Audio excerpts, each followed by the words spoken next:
Очень внимательно и с большим интересом третьеклассник Николай слушает рассказы своего дедушки. Ведь увлечение техникой и различными механизмами у них общее, как и имя.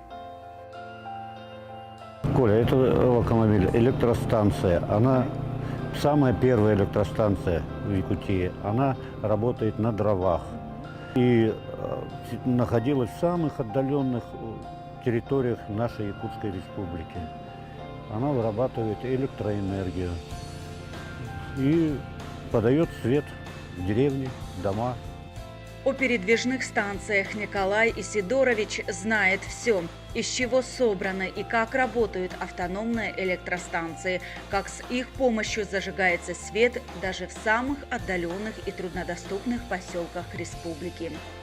Запомнилась первая станция, самая первая, которую мы монтировали блок-модуль, это в поселке Орлах. Вот туда мы приехали, привезли вот эти станции, смонтировали. И когда запустили станцию, зажглась первая лампочка, это была овация просто в деревне. За 51 год работы в Саха-Энерго Николай Исидорович объездил все уголки необъятной Якутии. Сегодня в республике работает самое большое в стране количество дизельных электростанций. Большинство из них благодаря умелым рукам мастера Гребенникова. Эта ответственность ложится, потому что если недобросовестно будем говорить, это не дай бог случится зимой, поломка электростанции, это, считай, люди и поселок весь замерзнет. Так что мы делаем, будем говорить, на совесть. Здесь, на базе производственного цеха, Саха-Энерго производит дизельные станции в блокмодульном исполнении, используя все инновационные и рационализаторские решения.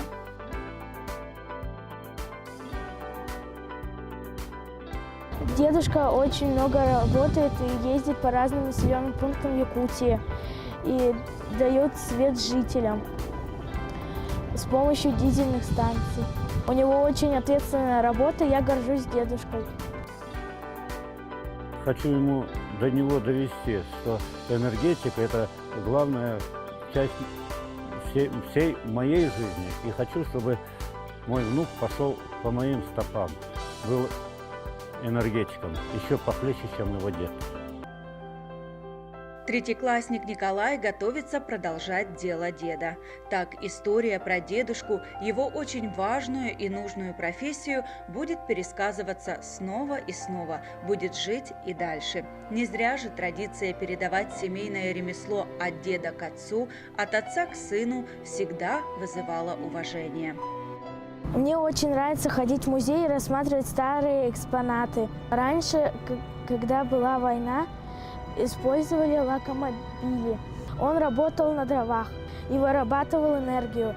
Мой прадед участвовал в войне, и он дослужил до капитана.